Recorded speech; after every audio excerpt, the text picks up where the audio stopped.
Voilà, dans la deuxième partie de la matinée de cette merveilleuse journée sur l'épuisement des terres. Donc, on va écouter Adrien Beiss-Lenné qui va nous parler. Donc, sa présentation s'intitule Gérer sobrement les terres agricoles du foncier au sol. Adrien est géographe, chercheur CNRS à l'Université Grenoble-Alpes au laboratoire PACT. Et donc, ce qui est aussi intéressant dans son intervention et dans son profil, c'est qu'il y a ces deux pans. Donc, il y a la question du foncier et des sols. Donc, vous avez bien compris, je pense, que l'intérêt aussi de cette journée, c'est bien de croiser ces deux dimensions et de voir comment elles se complètent, confrontent, en tout cas, quelles questions elles viennent soulever. Donc, qu'est-ce qu'on peut dire plus précisément? J'ai été voir un petit peu tes dernières publications. Donc, j'ai vu que tu avais sorti co-dirigé un ouvrage avec Florence Nussbaum, Protéger les terres, les géographes s'engagent, sur la question de la gestion des sols et du foncier dans un contexte de changement climatique. Quel accès partagé à la ressource? Donc, je ne sais pas si tu mentionneras des sujets en lien, mais en tout cas, mais oui. Et également, tu participes au rapport d'études avec l'INRAE, donc l'Institut national de recherche pour l'agriculture, l'alimentation et l'environnement, des rapports sur préserver la qualité des sols vers un référentiel d'indicateurs qui vient un peu nourrir ce deuxième pan, on va dire, de tes travaux. Donc voilà, je donne la parole pour environ 40 minutes. Voilà. Ben, merci beaucoup Victoria pour l'invitation. Bonjour à toutes et tous. Donc moi effectivement je fais de la géographie, je viens de la géographie rurale. Ce qui m'intéresse au départ c'est plutôt les terres agricoles, mais petit à petit je me suis un petit peu intéressé aussi aux terres forestières et aux fonciers qui portent la nature urbaine. De manière générale, je travaille sur un objet qui est le foncier non bâti et l'entrée depuis laquelle je le questionne, c'est celle de la prise en compte de critères de qualité des sols par les acteurs qui utilisent le foncier, qui le gèrent, qui le possèdent. Ce qui fait que je travaille en interface disciplinaire avec des gens qui sont en droit, en sciences du sol, en plus des autres sciences sociales. Donc Victoria m'a proposé de participer à cette journée sur l'épuisement des terres. Moi, ce terme de terre, je le considère comme un terme du langage courant. Hein. On parle de terrain, de terre. Et derrière, à mon sens, il cache, ou en tout cas, il recouvre deux notions qui sont les notions de foncier et les notions de sol. Alors ici, vous savez tous que les sols, ce ne sont pas un rayon de magasin de bricolage, mais pour une bonne partie des personnes qu'on croise dans la rue, quand on parle de sol, c'est d'abord se demander si on va faire du carrelage ou du bois dans la nouvelle place de l'extension maison. Je n'ai pas besoin de vous reparler de la pédogénèse et du fait que les sols, c'est quand même cette fine couche assez extraordinaire au milieu de la zone critique avec du minéral, de l'organique, de l'air et de l'eau qui permet de supporter toute la vie sur Terre ou presque. Ce que j'aimerais peut-être mettre en avant là, dans cette partie un peu introductive, c'est le fait que la manière dont on a considéré les sols a évolué. Alors je vais le dire de manière complémentaire de ce que Bénédicte et Laetitia ont dit tout à l'heure. Quand on regarde les terres agricoles, qui sont celles auxquelles je m'intéresse, qu'est-ce que c'est qu'un sol agricole, comment est-ce qu'on le perçoit? Le prisme dominant au moment de la modernisation agricole, c'est celui de la fertilité des sols comme ressources agricoles, comme un outil de travail à optimiser. Hein. Et donc c'est l'idée qu'on va s'intéresser au sol à partir d'une fonction qui est la fonction de production de biomasse. Qu'est-ce qu'il y a eu comme tournant qui fait que la manière dont on s'intéresse au sol dans les sciences du sol et en sciences humaines et sociales a un peu évolué? C'est que de plus en plus, il y a des entrées en termes de qualité et de santé. Alors, comment est-ce qu'on différencie ces deux termes de qualité des sols et de santé des sols? Alors, ce n'est pas à vous que je vais apprendre ça. C'est le fait que les sols sont de plus en plus conçus comme des éléments de nature qui sont aptes à remplir un ensemble de fonctions.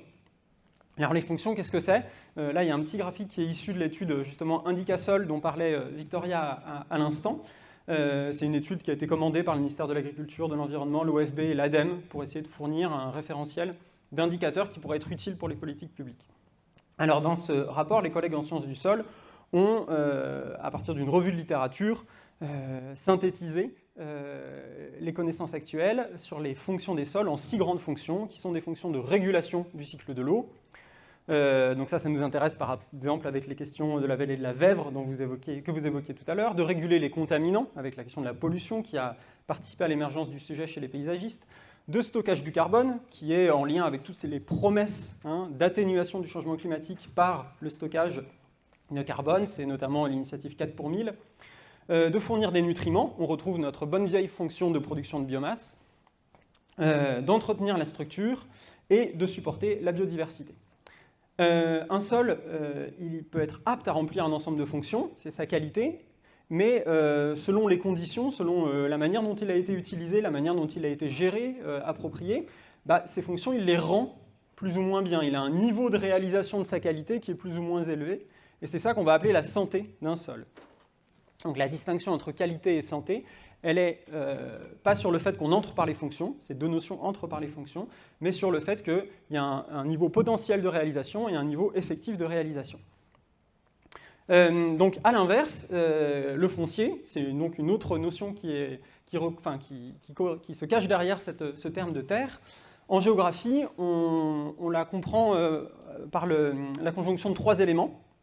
La notion de foncier, ça va renvoyer au fait que l'espace géographique il est approprié socialement et que cette manière de s'approprier une portion de l'espace de la planète Terre, cette manière de projeter des droits d'usage, de gestion de propriété, elle est formalisée par un système juridique d'État ou par un régime coutumier, en tout cas par un ensemble de règles qui sont soit écrites, soit orales. Et que cet ensemble de règles, il a pour objectif de définir la manière dont on peut faire certaines choses sur des parcelles et l'identité des bénéficiaires de ces différents droits. Donc ça va renvoyer au fait que le fait qu'il y ait une appropriation sociale de l'espace, ça va renvoyer dans les études foncières à tous les travaux sur les découpages, les délimitations de l'espace, aux travaux sur l'aménagement, sur l'équipement de l'espace, et puis aux travaux sur l'occupation, l'utilisation. Pour ce qui est des systèmes juridiques, en France, nous, on pense vraiment l'appropriation des terres à partir de notre tradition juridique. On a un système qui est hérité, qui est dans la grande famille du droit civil, du droit romano-germanique. L'autre grande famille qui existe dans le monde, vous en avez sûrement entendu parler, c'est la famille de common law. Et en fait, quand on agit sur le foncier, on agit dans les limites de ce cadre juridique. Ce qui fait que aux États-Unis, qui a une tradition où la common law joue un rôle plus important, par exemple, il est possible pour les land trusts d'acheter un droit à bâtir sans acheter l'intégralité de la propriété d'une terre, et donc d'agir contre l'artificialisation avec des moyens qui sont tout à fait différents de ce qui serait possible en France. Vous disiez ? Juste énoncer du bail réel solidaire. Alors, ça se rapprocherait plus de l'obligation réelle environnementale, dans le sens où l'obligation réelle environnementale est une traduction dans notre formalisation de droit civil du fait qu'il y a un autre acteur que le propriétaire qui peut prendre des décisions pérennes sur un bien. Donc on se retrouve avec une formalisation où le foncier est une sorte, j'aime beaucoup cette métaphore de Tagnali, c'est pas comme un tapis, on ne peut pas le rouler et l'emporter. Même quand vous excavez une carrière, il y a toujours du foncier. Pour autant, il n'y a plus de sol. Quand le glacier a fondu, il n'y a pas de sol encore, il n'y a pas encore eu de pédogénèse, mais il y a déjà du foncier peut-être, si jamais la parcelle est cadastrée. Donc le foncier, c'est une sorte de surface de projection de droit, donc ce n'est pas une surface matérielle, hein, c'est le sol qui a la matérialité en 3D par en dessous de cette surface relativement fictive en 2D. Voilà donc comment je navigue entre ces deux notions de sol et de foncier qui sont bien sûr le support de plein d'expressions où les deux sens sont mélangés. Quand on parle, par exemple, d'occupation du sol ou d'artificialisation du sol, on ne renvoie pas généralement à la 3D, mais plus à la 2D. Donc bon, en français, il y a plein d'expressions qui naviguent au-delà des limites de ces notions. Pour terminer sur la notion de foncier, là je voulais vous présenter les travaux de deux géographes qui s'appellent Nicole Croix et Colline Perrin, qui nous invitent à penser le foncier comme une ressource. Alors en sciences sociales, une ressource, on considère que c'est un élément de nature, c'est une des prises qu'une société peut avoir sur un élément de nature. Je sais pas, je prends l'exemple de la neige dans une vallée alpine, c'est à la fois une ressource, ça permet de créer une économie de sports d'hiver, c'est à la fois une contrainte parce qu'il faut déblayer la neige pour passer, c'est à la fois un risque, il peut y avoir des avalanches, et c'est à la fois une aménité. Depuis 250 ans, on trouve que c'est joli, alors qu'avant on trouvait que ça faisait peur, la montagne, la haute montagne, etc. Mais donc la ressource, c'est une prise qu'on a sur un élément de nature, c'est une manière qu'il a de se réaliser, Et un deuxième point important en sciences sociales, c'est qu'une ressource, on considère que c'est jamais donné tel quel. C'est toujours le résultat d'un assemblage, donc d'un travail d'une société avec des techniques à un moment donné qui fait que la ressource, on lui trouve une utilité. Le pétrole, avant qu'on ait des moteurs à explosion, c'était moyennement utile, puis après ça devient très utile, donc ça devient une ressource. Et donc ce travail d'assemblage de ressources fait qu'une ressource qui est jamais donnée, on peut l'appliquer aussi aux terres agricoles. Là, je vous propose un petit schéma de la manière dont le foncier agricole en France, depuis la Deuxième Guerre mondiale, a été réassemblé comme différents types de ressources. Alors, au sortir jusqu'à la Deuxième Guerre mondiale, on est plutôt, si vous vous souvenez peut-être de vieux cours d'histoire, sur le modèle de la Troisième République, Léon Gambetta qui dit pour que les paysans adhèrent à la République, la défendent, il faut avoir une nation de petits propriétaires fonciers. Et donc le foncier, qu'est-ce que c'est dans cette France de la Troisième République et à peu près jusqu'aux années 40 ? C'est le support d'un certain statut social éventuellement, mais en tout cas c'est une ressource patrimoniale dans le système agraire de la France qui était pas encore la puissance agricole qu'on connaît. Qu'est-ce que c'est les acteurs centraux dans cette conception de la ressource foncière ? C'est les propriétaires. Et c'est l'idée d'une transmission d'un patrimoine de génération à génération. La modernisation agricole qui arrive, qu'est-ce qu'elle opère comme réassemblage de la ressource ?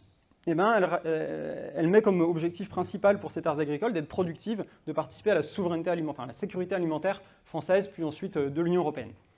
Et donc, le travail de réassemblage du foncier agricole en ressources productives, ça passe par exemple par le remembrement, par l'irrigation, par l'agrandissement des parcelles, pour faire en sorte que en fait, le foncier agricole devienne un outil de travail optimisé pour ses usagers, qui sont les agriculteurs.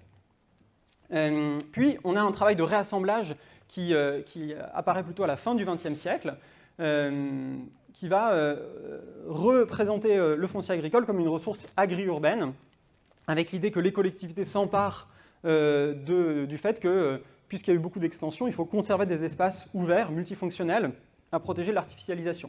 Et là, le réassemblage passe notamment par des outils de planification. Et enfin, ce que Colline Perrin, et j'ai oublié de mettre une diapo, donc dans la case blanche ici, il devrait y avoir marqué « ressources agroécologiques et nourricières pour tous et pour toutes ». Et donc Colline Perrin, dans son travail en 2022, souligne que l'action d'un certain nombre d'acteurs de la société civile, dont Terre de Liens, met en avant le fait que sous le foncier, il y a des sols, et que le foncier, c'est aussi, ça recouvre, quand on prend des décisions sur le foncier, des décisions sur les sols vivants, et que cette ressource a vocation à être partagée avec l'idée de bien commun. Et là, donc, c'est non pas les propriétaires, ni les usagers, ni les collectivités, mais l'ensemble de la société civile qui apparaît comme l'acteur pivot de cette manière de concevoir la ressource. Pour revenir sur le rôle des collectivités, que les collectivités s'emparent du foncier agricole comme un objet de politique publique, ce n'est pas quelque chose qui leur a été donné tel quel, mais c'est quelque chose qui est en fait issu de processus de légitimation de l'intervention publique sur les terres agricoles qui sont multiples et qui, au fil du temps, ont utilisé des compétences que les collectivités avaient pour mettre en place des projets fonciers. Cette légitimité, elle s'est construite successivement sans que ces prismes se remplacent par le prisme de l'eau, de la qualité de l'eau, puis de l'agriculture urbaine et périurbaine, puis de l'alimentation et plus récemment de la qualité des sols. Vous connaissez peut-être la plateforme Récolte, qui est co-gérée par Terre de Liens et INRAE, qui rassemble un ensemble de fiches qui rendent compte de projets fonciers, de politiques foncières de collectivités, et qui donc illustrent un petit peu cette ressource agri-urbaine, l'idée que les collectivités se préoccupent du foncier, considèrent que c'est un levier pour aboutir à des politiques liées à la qualité de l'eau, à l'agriculture périurbaine, à l'alimentation, voire à la qualité de l'environnement et des sols. J'en arrive donc à la diapo qui n'avait pas disparu. Vous voyez donc qu'on a en fait différentes manières de considérer le foncier agricole comme une ressource qui se succèdent mais qui ne se remplacent pas les unes les autres. Actuellement, quand on entend parler, vous avez peut-être entendu parler qu'en 2022, dans le Poitou, avait été vendu un ensemble de sociétés d'exploitation agricole qui, ensemble, exploitaient plus de 2000 hectares, mais qui en fait appartenaient à 3 mêmes personnes. Ben, on a un petit peu un retour de la figure du propriétaire, ça c'est à remettre un petit peu dans le contexte de croissance des inégalités de répartition de la terre à l'échelle globale et notamment en France, qui font que on a parlé au tournant des années 2000-2010 d'accaparement foncier, avec voilà, un retour vraiment de la figure du propriétaire. Donc ces manières de concevoir les ressources, elles viennent enrichir notre conception, et en même temps, elles viennent mettre en interaction, en tension, différents acteurs qui portent différentes manières de concevoir la ressource, et qui donc, sur certains aspects, se retrouvent en tension, voire en conflit. Alors, à partir du moment où on a des conflits autour d'une ressource, eh ben, il y a des questions qui se posent sur comment est-ce qu'on arbitre. Et dans le petit livre qu'a évoqué Victoria en introduction, qui a été fait en fait à l'occasion du Festival international de géographie de Saint-Dié-des-Vosges, qui s'est tenu à l'automne dernier, et qui cette année avait pour thématique Terre, c'est un petit ouvrage collectif qu'on a coordonné avec Florence, où on essaye de mettre en avant le fait que, pour le grand public, il y a 3 enjeux à retenir de cette gestion sobre des terres, du foncier, des sols, dans un contexte où on a différents acteurs qui se sentent légitimes à avoir une vision de la ressource foncière agricole et à agir dessus. Un premier enjeu, commençons par celui-ci, c'est un enjeu quantitatif, c'est conserver des stocks de terres suffisants pour les différents usages qu'on souhaite en avoir en tant que société humaine. Le deuxième enjeu, c'est un enjeu qualitatif, c'est que c'est bien d'avoir une quantité de terres, mais vous vous souvenez de la notion de santé des sols, si on a des terres qui remplissent très très peu de fonctions, on n'arrivera pas à en tirer les usages, les aménités qu'on veut avoir. Donc c'est l'enjeu qualitatif des sols en bonne santé. Et puis le troisième enjeu, c'est qu'à partir du moment où on dit il faut répartir les usages de telle manière, il faut développer les pratiques de telle manière pour que les sols restent en bonne santé, on entre dans des enjeux sociaux, politiques, de répartir les usages et de répartir la terre entre usagers. Donc ce que je vous propose, c'est d'explorer ces 3 enjeux dans le temps qui nous reste, pour un petit peu avoir cette vision panoptique de la gestion sobre des terres. Alors, le premier point, l'enjeu quantitatif, vous l'avez peut-être deviné, garder un stock de terres suffisant, ça vous fait peut-être penser au zéro artificialisation nette, au ZAN, qui anime les débats en France depuis un moment. Pour le remettre, vous avez sûrement ça en tête, mais pour le remettre en contexte, le ZAN, on peut si on repart aux années 80, si on essaye de le voir un petit peu en dézoomant, en oubliant un instant les enjeux technico-techniques du moment, en fait, ça correspond à une remontée en échelle de là où on prend les décisions sur l'aménagement du territoire. Les années 80, elles se traduisent par une décentralisation, avec les lois de fer notamment, avec l'instruction des permis de construire qui descend des services déconcentrés de l'État vers les mairies. Qu'est-ce que la littérature scientifique dit là-dessus? C'est que ça a conduit à un certain nombre de conflits d'intérêts, en termes de morphologie, à des mitages de l'espace, et c'est ce que la maintenant fameuse une de Télérama dans les années 2010 appelait la France moche. Même si certains espaces restent un petit peu à l'écart de ces processus avec la loi montagne et la loi littorale. Les années 2000-2010, après ce constat, qu'est-ce qui se passe dans ces années-là? C'est qu'il y a l'idée de remonter en échelle avec des outils de planification, le SCOT, le PLUI par exemple, au lieu juste du document POS ou carte communale. L'idée aussi d'offrir aux collectivités qui veulent aller plus loin des outils pour pérenniser leurs ambitions, avec les zones agricoles protégées, avec les périmètres de protection des espaces agricoles et naturels périurbains. Et puis, à côté de ces outils de planification obligatoires et volontaires, qui essayent de remonter en échelle et de pérenniser des initiatives, il y a des outils de gouvernance qui cherchent à créer des doctrines locales sur ce que c'est qu'une artificialisation de qualité. Et donc il y a notamment les CDPNAF qui ont été mises en place. Il y a un représentant de la CDPNAF du Nord ici qui a pris la parole ce matin, avec tout un tas aussi de chartes et de protocoles. Et on peut considérer le ZAN comme, en fait, l'aboutissement de cette remontée en échelle encore, puisque l'idée, c'est vraiment d'être dans une logique top-down, de dire on va déterminer des enveloppes au niveau de l'État, et puis faire de la descente en échelle ensuite. Le ZAN, et là je m'appuie surtout sur les travaux d'Éric Charme, qui travaille à l'ENTPE de Vaux-en-Velin. Comme je vous l'ai dit, ça apparaît comme une reprise de contrôle par l'État central de l'urbanisme d'extension, mais ça a des effets sociaux qui sont un peu impensés, des effets aussi en termes d'aménagement. Il y a une remise en cause de l'atout des villages par rapport aux petites villes, à partir du moment où la manière dont on définit l'artificialisation permet aux petites villes, aux villes moyennes, d'aller artificialiser sur des terrains disponibles, mais considérés comme artificialisés. Il y a des enjeux sociaux avec les remises en cause de stratégies patrimoniales, puisque pour certaines franges des classes populaires stabilisées, des classes moyennes, l'accès à la propriété, la constitution d'un patrimoine passe notamment par le logement sous forme pavillonnaire avec des parts de participation aux travaux.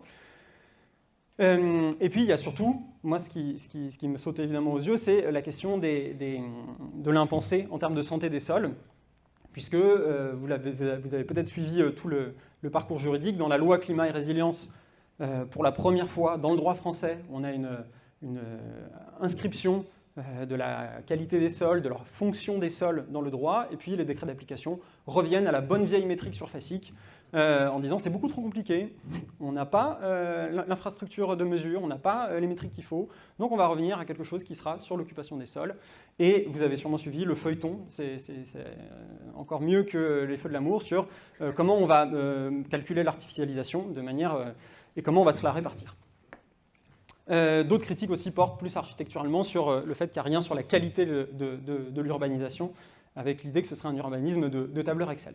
Donc finalement, on arrive à un consensus trompeur, c'est ce qu'explique Éric Charme, dans la mesure où, au moment du vote de la loi, tout le monde est à peu près d'accord sur le fait que c'est fantastique, la France pionnière au sein de l'Union européenne, du zéro artificialisation nette, et qu'on en arrive à, en fait, une politique qui continue un petit peu, qui est totalement dépendante au sentier de, en France, on veut protéger des terres agricoles sans se poser la question de savoir si elles sont dégradées ou pas. En gros, les politiques d'aménagement du territoire.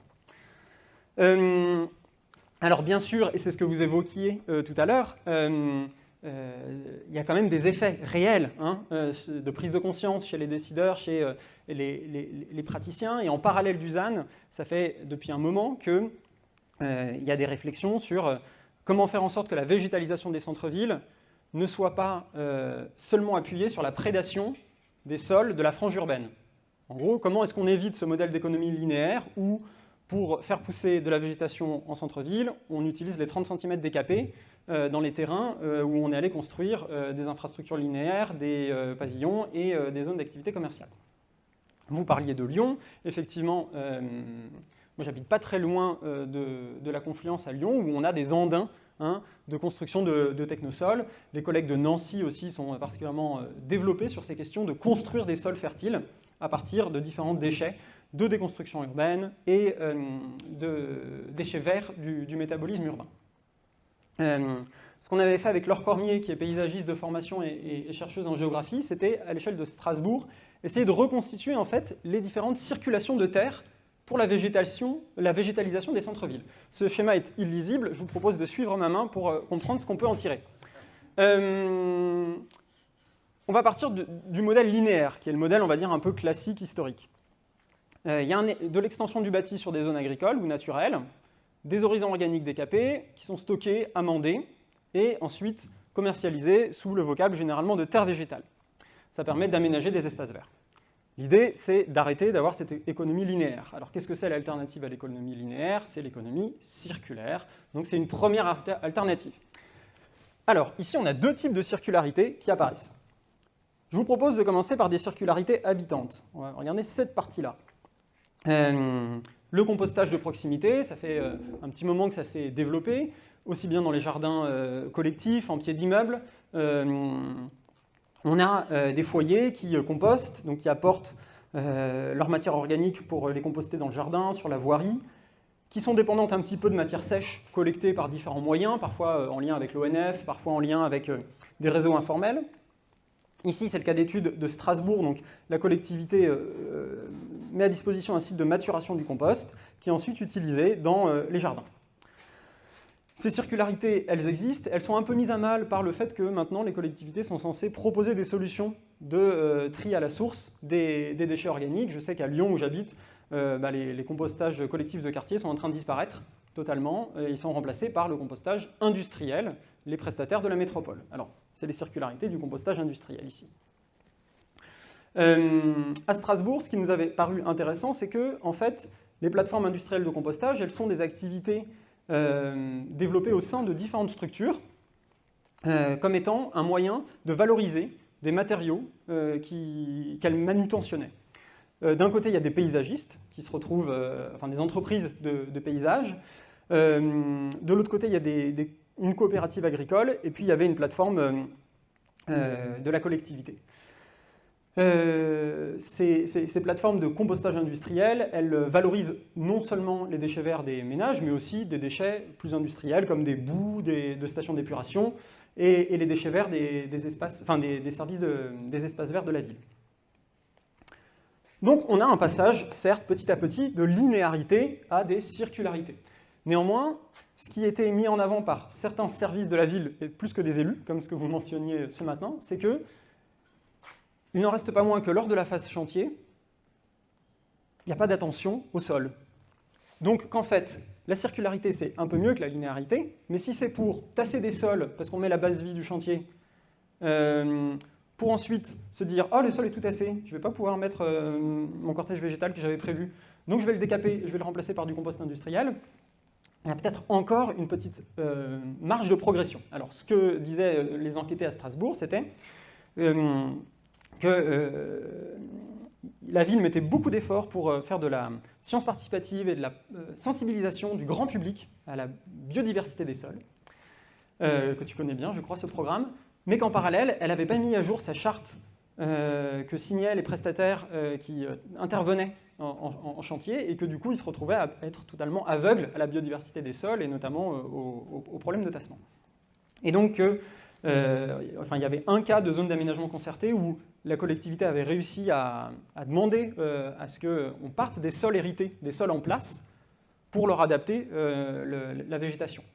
Mais que, en fait, c'était des sols pauvres, un peu comme ceux que tu évoquais tout à l'heure, et qu'il y avait une question d'acceptabilité, non seulement des habitants, mais surtout des paysagistes, de certaines entreprises de paysage qui disaient « mais moi, on ne me paye pas à faire des paysages moches ». Donc voilà, des systèmes de représentation qui sont encore un petit peu dépendants au modèle horticole du paysagisme. Alors pour terminer, au-delà de l'artificialisation, qu'est-ce qu'il y a comme enjeu pour conserver des stocks de terre suffisants ? Vous avez sûrement entendu parler de la compensation écologique et du fait que les agriculteurs considèrent que c'est une double peine pour eux. L'idée que quand on a une infrastructure linéaire, ça consomme du foncier agricole, du foncier naturel, que le foncier naturel doit être compensé sur du foncier agricole, et que l'agriculture est compensée financièrement par des actions d'augmentation de la compétitivité des filières. Donc, la compensation écologique peut être considérée comme un autre facteur de consommation de foncier agricole. Ça nous concerne moins, mais ça préoccupe beaucoup de nos voisins européens, la déprise agricole. Ça préoccupe beaucoup la SAFER, qui a mandaté une étude dessus, la consommation masquée de foncier agricole. Est-ce que quelqu'un en a déjà entendu parler de cette notion que la SAFER essaye de promouvoir? Consommation masquée de foncier agricole, c'est une manière qu'a la SAFER de caractériser des transactions qui sortent du foncier agricole d'un usage productif agricole, mais qui pour autant ne changent pas l'occupation du sol. Par exemple, une prairie qui était utilisée par un éleveur, qu'il soit allaitant ou laitier, et qui 5 ans plus tard est toujours une prairie, mais sur laquelle il y a juste un cheval de loisir. Ou alors un verger, qui a été utilisé par un arboriculteur qui vend à la coop ou qui fait, je sais pas, de la transfo avec des super compotes pour les enfants de l'école. Puis 5 ans plus tard, un verger, mais qui a été rattaché au jardin de la résidence secondaire qui était juste à côté. L'idée qu'il y a du foncier agricole qui ne perd pas un usage agricole de manière irréversible, mais qui sort de l'orbite du foncier qui est utilisé par l'agriculture pendant une période au moins transitoire. Donc le travail de la SAFER, c'est assez minutieux, c'est d'aller voir sur toutes les ventes de foncier considérés comme agricoles, si l'acheteur était non-agriculteur, d'aller vérifier s'il y a une déclaration PAC plusieurs années après, d'aller faire de la photo-interprétation pour voir si on a toujours un usage agricole, et ça aboutit à, tadam, cette carte-là, de où est-ce que c'est situé en France. C'est situé beaucoup sur le littoral méditerranéen, donc on pense à la question des résidences secondaires, pas mal dans les Landes et dans les Vosges. Ça ne concerne pas beaucoup le département du Nord. Et puis pour terminer, une dernière dynamique qui fait que le foncier agricole, ce stock diminue, c'est l'agrivoltaïsme. Alors l'agrivoltaïsme, par définition, normalement, c'est de l'agriculture et de la production d'électricité. C'est des synergies et on continue à faire de l'agriculture en dessous. Néanmoins, comme vous le voyez sur cette photo, on crée des nouveaux chemins d'accès où on tasse du sol qui n'est plus agricole. Il y a des cas assez documentés d'usages agricoles qui périclitent ou qui ne sont pas pérennes sous les ombrières, etc. Donc ça participe à la marge quand même au fait que le foncier agricole est un peu... que le stock diminue. Et puis, bien sûr, au-delà de l'artificialisation, on peut penser à la submersion. C'est plus vos voisins de Dunkerque qui ont du souci à se faire. C'est la carte, vous connaissez peut-être la carte en ligne du BRGM qui permet de simuler. Là, j'ai mis qu'un seul mètre encore. On peut monter jusqu'à 4. Et puis, il y a la question de l'érosion, bien sûr, sur l'évanescence des sols. Hop. Donc ça, c'était le premier point qui m'a déjà pris une demi-heure. Donc en 10 minutes, je vais essayer de vous faire les 2 derniers points. Donc le premier enjeu qui est préoccupant, c'est, bon, il y a un stock de foncier, de terres agricoles, on veut en faire des choses, mais il y a plein de dynamiques qui s'épuisent, et on crée des systèmes de régulation pour éviter qu'ils s'épuisent, mais ça a plein d'effets imprévus. Le deuxième point, c'était préserver et restaurer la qualité des sols. Donc se dire que c'est bien d'avoir des terres, mais encore faut-il qu'on puisse en faire des choses. Qui a entendu parler de du projet de directive cadre européenne sur la surveillance et la résilience des sols? Bon, alors je vais dans ce cas-là rapidement dire ce que c'est. Il faut revenir d'abord presque 15 ans en arrière. Une préoccupation à l'époque est déjà de se dire que, en droit national français, aussi en droit européen, l'eau a un statut juridique. Vous connaissez tous les agences de bassin versant qui essayent de faire en sorte que la qualité de l'eau soit surveillée, soit suivie, et qu'il y ait des plans d'action pour essayer de l'améliorer. L'air, vous savez qu'il y a quand même un petit statut juridique de la qualité de l'air, avec des outils aussi d'information du public sur la qualité environnementale de l'air. Pour les sols, on est bien en arrière, parce qu'il n'y a pas de définition juridique de la qualité des sols qui crée un régime juridique unifié des sols. Si on regarde dans Légifrance, là où on a tout le droit français, vous avez des sols dans plein de codes différents, dans le code de l'urbanisme, dans le code de l'environnement, etc., etc. Mais il n'y a pas de régime juridique unifié. Et donc, au niveau de l'Union européenne, au début du XXIe siècle, il y a eu la volonté de créer une directive qui permettrait de préserver la qualité des sols. C'est une directive qui a eu un cheminement un peu long et qui a fini par échouer, il me semble, en 2014, parce que 5 États membres, dont la France, se sont opposés ou se sont abstenus. Donc, c'était un petit peu un travail qui n'a abouti à rien.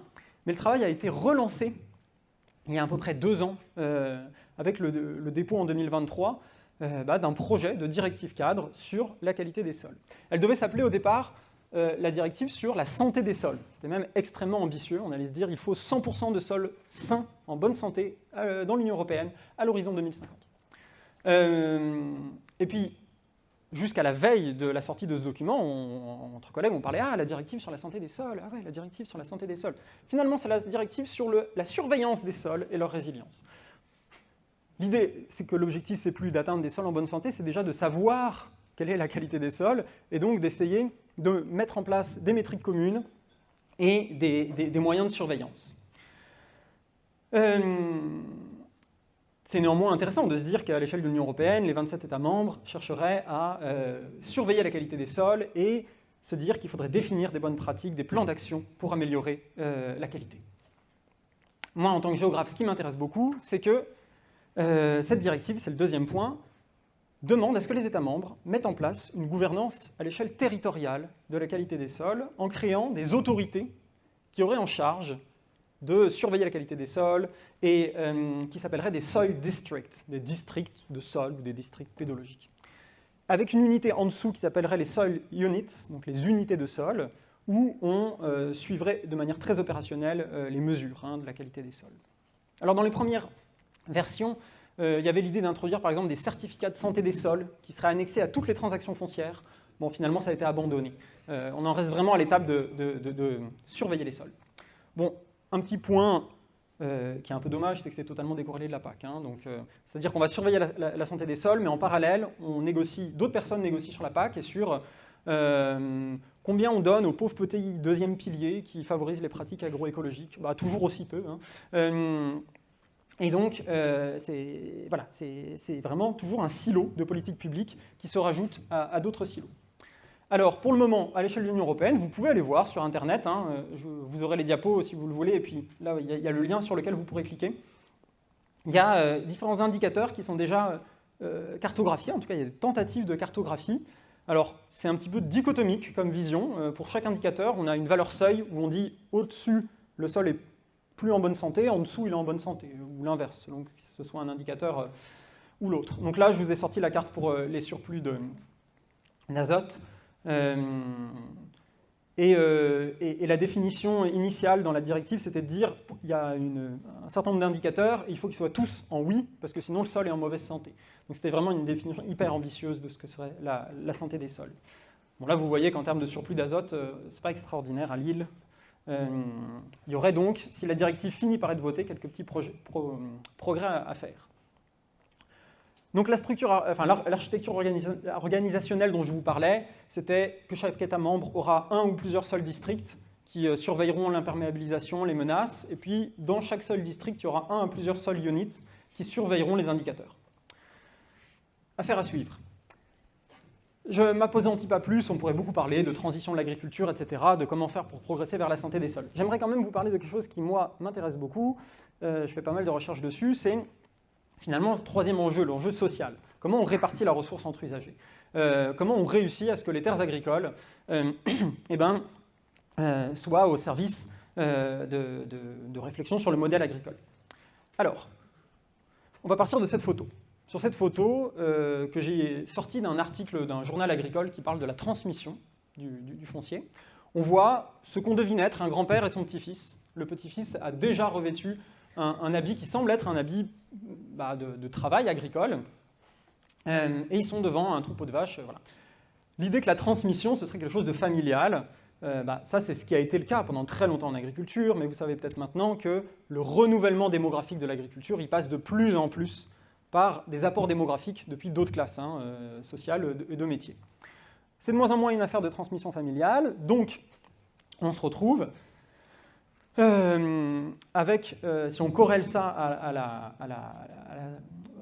la dynamique de modernisation agricole, à un phénomène de concentration foncière. Alors qu'est-ce que ça veut dire la concentration foncière? C'est qu'en France, si on compare 1970 et 2020, il y a combien de fois moins d'exploitations? 4 fois moins. Elles sont combien de fois plus grandes chacune? 3,5, parce qu'entre-temps, il y a eu de l'artificialisation. La concentration foncière, c'est qu'il y a de moins en moins d'exploitations qui sont chacune de plus en plus grandes, et ça se traduit par quoi? Ça se traduit par deux choses. D'abord, ça se traduit par un dépeuplement agricole. Là, vous avez des cartes qui comparent 70 et 2020. Plus c'est bleu, plus ça veut dire qu'il y a une densité d'actifs agricoles qui est importante dans le territoire. Plus c'est bleu clair, moins il y en a. Donc vous voyez qu'on a un dépeuplement agricole des campagnes. Et puis le deuxième point, c'est qu'il y a une spécialisation des exploitations, par un effet tout simplement d'économie d'échelle. Quand vous avez des surfaces plus importantes à cultiver, vous n'allez pas vous amuser, en tout cas tendanciellement, vous allez moins vous amuser à développer tout un tas d'ateliers différents. Qu'est-ce que montre la carte? Plus ça va être proche du rouge, plus ça veut dire que, en moyenne, les exploitations du territoire ont plusieurs ateliers. Plus ça va être vert foncé, plus ça veut dire que les exploitations du territoire ont en moyenne un seul atelier. Typiquement, là, en Dordogne, en 1988, les exploitations avaient en moyenne 4 ateliers. Je ne sais pas, moi, par exemple, un peu d'élevage, un peu de maraîchage, un peu d'arboriculture, un peu de grande culture. Et on en arrive, en 2020, à des territoires où les exploitations sont très principalement spécialisées. Alors, à qui profite la concentration foncière? Si vous regardez à gauche, on va commencer par la gauche, on compare les recensements agricoles de 2010 et 2020, vous voyez que la proportion des grandes exploitations s'accroît au détriment de ce qu'on appelle les micro-exploitations. Donc ça, c'est les dimensions économiques. Et même quand on regarde, ça c'est en ratio, si on regarde en volume, on voit qu'il n'y a que les grandes exploitations qui ont un nombre qui augmente. Toutes les autres exploitations sont en diminution, parfois assez forte. Alors il y a un collègue qui s'appelle Thibaut Preux qui a travaillé en Normandie. Il a retracé les trajectoires foncières de plus de 1000 exploitations de 2007 à 2013 pour se demander, mais en fait, le foncier, il va de qui à qui? Parce que quand vous écoutez les syndicats agricoles majoritaires, ils vous disent tout le monde s'agrandit ensemble, quoi. Et puis il y en a qui partent à la retraite, et tout ça est réparti de manière très homogène et harmonieuse. Il faut de tout, c'est un peu ce qu'on entend souvent. Donc lui, il a voulu tester un peu ce discours, et donc à gauche, vous avez les exploitations qui sont classées en 2007 par taille. C'est la méthode des déciles. Là, vous avez les 10% d'exploitations qui avaient les surfaces les plus petites, jusqu'aux 10% d'exploitations qui ont les surfaces les plus grandes. La barre noire, plus elle est grande, plus ça veut dire que les surfaces agrégées de toutes les exploitations d'un décile sont importantes.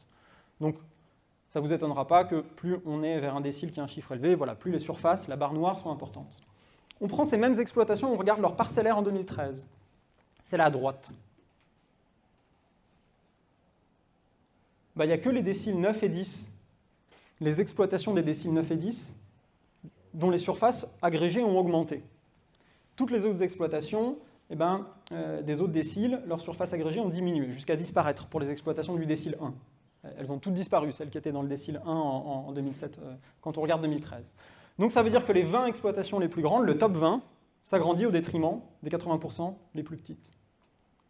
Donc la concentration foncière, c'est un phénomène cumulatif où les grandes exploitations, et même les plus grandes, les très plus grandes, s'agrandissent au détriment des plus petites. Et donc, où on a en fait des économies d'échelle qui sont un processus économique évident. Hein, quand vous avez grande surface à exploiter, vous allez chercher des économies d'échelle avec des conséquences environnementales, démographiques, en termes de résilience des systèmes alimentaires qu'on connaît. Bon, je vous ai parlé du phénomène de concentration foncière. Maintenant, que peut la puissance publique face à ça ? Avant de répondre à cette question, j'aimerais vous replonger dans ce jeu-là télévisé des années 2000, je crois. Je ne sais pas imiter la voix du présentateur, donc je garderai la mienne. Autour de la machine à café, vous décidez entre collègues d'acquérir des terres agricoles. Comment vous y prenez-vous ? Réponse A, eh bien j'achète une parcelle. Réponse B, je me laisse tenter par le viager. Réponse C, pourquoi faire simple ? Quand on peut faire compliqué, j'achète des parts sociales de sociétés qui possèdent du foncier. Bon, qui est pour la réponse A parmi vous ? Il faut lever les bras plus haut parce que sinon je ne vais pas voir. Oui, très bien. Il y a des gens qui aiment la simplicité. Ça, c'est quand même un grand enseignement. Qui se tente par la réponse B ? Bah voilà, très bien. Et réponse C ? Vraiment, ah voilà, c'est trop pédagogique comme diapo. Effectivement, si on regarde les ventes de terres en 2023 en France, en surface, 42% des surfaces qui ont été échangées avec des terres vendues en tant que telles. Une parcelle, on va chez le notaire et puis on vend une parcelle, la parcelle AS47 de la commune de tel ou tel endroit. Tandis que plus de la moitié des surfaces ont été vendues comme étant des actifs fondus dans les actifs de société. La régulation foncière française est décrite comme une des plus ambitieuses du monde, en tout cas d'Europe. Moi, il y a quelques années, j'avais eu l'occasion de la présenter à des collègues états-uniens qui avaient ouvert des yeux comme ça, en disant « mais c'est incroyable, si on avait ça aux États-Unis, on serait un pays d'agroécologie, enfin, si nous aussi on avait une intervention de la puissance publique dans les marchés fonciers agricoles, ce serait incroyable ». Puis après, je l'avais présenté dans un colloque européen, il y avait un collègue croate qui m'a dit « mais vous êtes au courant que le mur de Berlin est tombé, parce que là c'est communiste votre truc ». En quoi elle consiste, la régulation foncière des marchés fonciers agricoles en France ? Eh bien, c'est de dire que lorsqu'on vend une terre ou lorsque quelqu'un loue une terre, eh bien, il faut organiser la concurrence pour que, en fait, on favorise certains profils en fonction de critères prédéfinis. Ça, c'était dans les années 60. Il n'y avait que ces manières-là d'accéder à la terre. Acheter une parcelle, la louer. Il y a eu une complexification, une diversification des manières d'accéder à la terre, et notamment, c'est ce que montre cette diapo, maintenant, les surfaces de terre, elles sont beaucoup plus, elles changent beaucoup plus souvent. Ah bah il y en a que ça intéresse. Ouais, ça vous plaît. Elles changent beaucoup plus de main par le biais de parts sociales. Donc on a une régulation qui est très ambitieuse, mais qui ne porte pas sur les marchés qui concernent la majeure partie des surfaces. C'est un petit souci qui fait que beaucoup d'agriculteurs se retrouvent, quand ils ont créé des montages sociétaires, à être totalement à l'écart de cette régulation. Vous vous souvenez peut-être de la lutte contre Europa City. Triangle de Gonesse, 300 hectares, au nord de Paris, etc., etc. Alors là, c'est les gens de Karma, de l'association qui essaie de proposer un contre-récit, un contre-projet, qui sont allés voir qui étaient les exploitants agricoles qui avaient des terres, qui exploitaient des terres sur le triangle de Gonesse. Et donc ils se sont aperçus que ces exploitations, pour une bonne partie d'entre elles, c'était des sociétés et pas des exploitations individuelles. Ça, c'est un phénomène qu'on observe en France de plus en plus. Les exploitations agricoles sont au statut juridique de société et pas d'exploitation individuelle. Classiquement, en agriculture, vous êtes Bernard Martin, vous avez une exploitation agricole qui est Bernard Martin. Une société, ça a cela d'intéressant qu'une société, ça peut appartenir à quelqu'un ou à une société, qui elle-même peut appartenir à quelqu'un ou à une société. Et donc, on en arrive à caractériser le contrôle de la terre par le biais de montage sociétaire. Les collègues anglophones, d'ailleurs, finissent par, dans certains papiers, se dire ce qui est intéressant, ce n'est pas de savoir qui possède la terre, mais quoi possède la terre. C'est-à-dire quelle est la structure de l'appropriation des terres. Est-ce que c'est une chaîne de contrôle capitalistique d'exploitation, qui d'ailleurs dilue les responsabilités, hein, ou est-ce que c'est des personnes physiques qui prennent des décisions concrètes sur la terre? Et donc, dans le triangle de Gonesse, vous voyez que les exploitations étaient souvent partie prenante de réseaux de sociétés beaucoup plus larges, et donc pouvaient tout à fait échapper à ce genre de contrôle des marchés fonciers. Donc, comme je vous le disais, on a les marchés réguliers depuis les années 60, la propriété directe, le fermage, et puis les marchés plus récents, la propriété par les parts sociales, et ensuite toutes les formes de travail délégué, de sous-location, de location orale. Le travail délégué, ça veut dire je suis propriétaire, je trouve que le fermage ne rapporte pas assez, donc j'expulse mon fermier, mon locataire, en disant que je vais reprendre l'exploitation, je crée une exploitation agricole en mon nom, et puis je vais faire l'intégralité des travaux par un prestataire. Comme ça, je touche les subventions de la PAC, et le prestataire, s'il me coûte trop cher, l'année d'après, je le remplace par un autre prestataire qui coûte moins cher. Donc c'est vraiment une stratégie de maximisation de la rente. Bon, à l'inverse, il y a des gens, des agriculteurs, juste, ils n'ont pas la bonne moissonneuse-batteuse. Donc ils demandent aux voisins de venir faire une opération liée à une machine qui leur manque. Voilà, il y a un gros continuum de pratiques qui existe, mais ce n'est pas du tout contrôlé. Néanmoins, depuis 2023, il y a une nouvelle loi qui fait que maintenant, le marché des parts sociales est un petit peu régulé. Mais je n'ai pas le temps de vous dire plus de choses là-dessus. Et pour terminer, réguler les marchés fonciers, c'est très intéressant, mais ce que propose Terre de Liens, et j'en resterai là, c'est de repenser la propriété foncière, de se dire réguler les usages, les usagers, c'est bien, mais il faut aussi se dire que notre rapport à la terre, il est marqué par la propriété privée, individuelle, exclusive, qui est un modèle qui date de la Révolution française et qui a d'autres manières d'être lié à la terre. Et donc, si vous avez les diapos, vous verrez qu'il y a plein de petits propriétaires en France et que ça appartient surtout à de vieux hommes qui habitent dans le département de la Parcelle, c'est ce qu'a montré un rapport de Terre de Liens, et que néanmoins, des initiatives, des innovations foncières, de renouveler et de repenser le rapport à la propriété, peuvent aussi aider à mieux répartir les usages et les usagers. Comme d'habitude, j'ai parlé beaucoup trop vite, je suis désolé. J'espère que vous aurez quand même 2-3 choses qui vous auront intéressé, et je suis bien sûr disponible pour répondre à vos questions si vous en avez. Merci beaucoup.